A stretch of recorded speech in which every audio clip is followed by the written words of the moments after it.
I porazumljivi danas, kao što možete vidite, pokazat ću vam najbolje heroje trenutno u patchu 8.5, ali prvo vam kažem veliki pozdrav za Stefana i posjetite njegov kanal, dečko je baš kvalitetan, imat ćete u opisu videa i bukvalno subscribe-ite ga slobodno. Naravno, ako vi želite da vidite pozdrav ili shoutout za vaš kanal, sve što trebate jeste komentarišite nešto, u tom komentaru napišite hashtag banda, subscribe-ite kanal kako bi postali deo bande i naravno lajkujete klip. Inače ljudi, hajmo sada se bacimo na klip. Zašto pravim ovakav klip? Zato što stvarno želim vama da pomognem na bilo koji način kako bi se lakše klajmovali u solo queue i ovo su trenutno neki naj-OP heroji. Naravno, ako ste low division uvek možete igrati određene heroje, možda napravim klip i za to. Ali hajmo da krenemo sada sa najboljim trenutno herojima za svaku poziciju u patchu 8.5. Krenut ćemo od džungle. Zašto? Zato što džungla zapravo ima najmanje promjena i nekom je najlakše od nje da krenem. To je džungla i top, bukvalno. Tako da hajmo odmah da krenemo. Znači ovako, u džungli standardno Warwick je tu. Nažalost, Volibear je popio nerfove pošto je u prethodnom patchu 8.4 bio pre OP, znači imao je neke buffove, bio je mašina za mlevenje mesa, bukvalno, ali su napokon odlučili da ga nerfaju, tako da je sada kurčina, sve u svemu.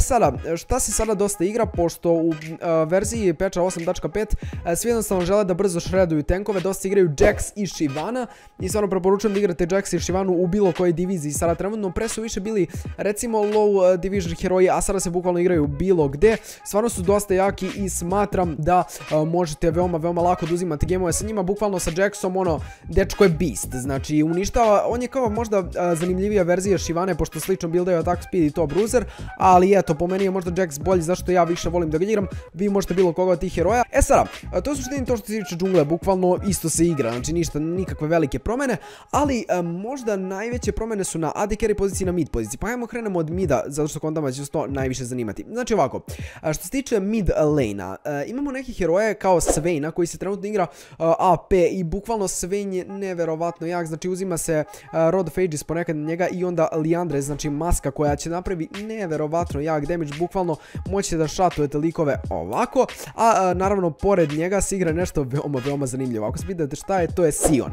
Da, zapravo Sion se igra na midu i to ne baš full AP, ali zbog promjena, isto sličan build, znači Rod of Ages i to jest Banner of Command i Liandris, to jest maska, tako da kada igrate s tim napravit ćete neverovatno damage, možete lagano dobijete lane tako što poukujete i stvarno je OP, morate priznati, mislim probajte ga, AP Sion je trenutno baš dobar, pogledajte buildove neke na internetu, znači jedino što sam siguran jeste se igra Banner of Command i Liandris, to jest ona maska, tako da trenutno, inače sve te promjene se najviše i dešavaju zbog samih promjena na AP itemima, tako da stvarno velike promjene se dešavaju. I još jedan heroj koji se isto dosta igra sada, naravno prvo i osnovno zbog AP itema, jeste Anivia, koja je sada poprilično jaka, možete sami da pogledate, bukvalno šuri, ali preporučujem Siona, zanimljiv je.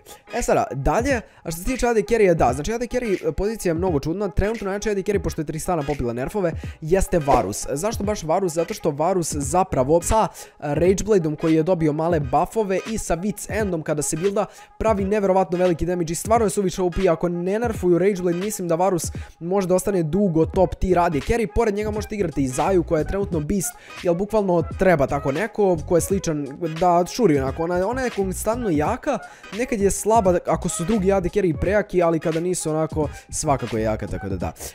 A još neki AD carry koji su mogli da zamene Tristanu jeste Caitlyn, pošto se igra onako crit, menja Tristanu, moglo bi se reći, ali nije uopšte onako jaka kao što je Tristana bila, to jest suviše OP, ali opet Caitlyn je isto jedan odličan pick koji možete da probate. I za sam kraj isto sam stavio Vayne, koja može naravno se igra kao solo carry, to jest da na početku uzmete neki dobar skor i onda ćete biti brutalni.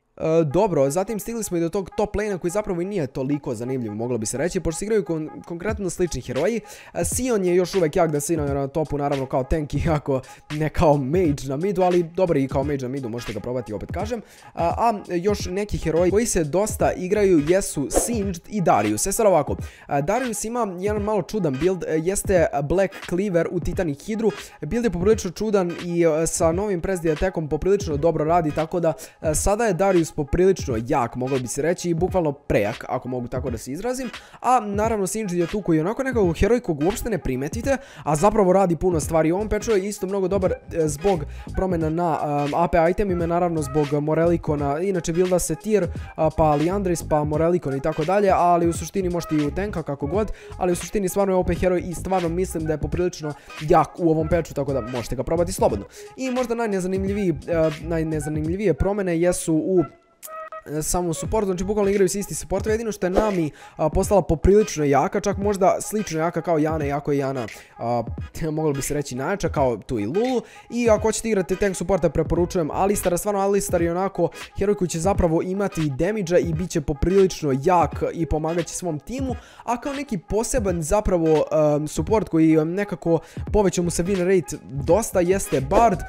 Zašto, kako, iskreno vam kažem, nemam pojma brate, ali dosta je dobar sad trenutno, to je jedino što može se vidi po statistikama. I još jedna stvar koju nisam rekao za top lane, a što je dosta zanimljivo, jeste da se Fiora krenula je baš puno s igre i win rate je skočio dosta, bukvalno baš je jaka i smatram da može nešto zanimljivo iz nje da se iskombinuje, tako da ako hoćete igrati Fioru, dosta jaka sad trenutno i u Koreji, igra se baš puno, tako da eto možete probati sa Fiorom, ništa, znači Titani, mislim Trinity u Hydru, ono klasičan build.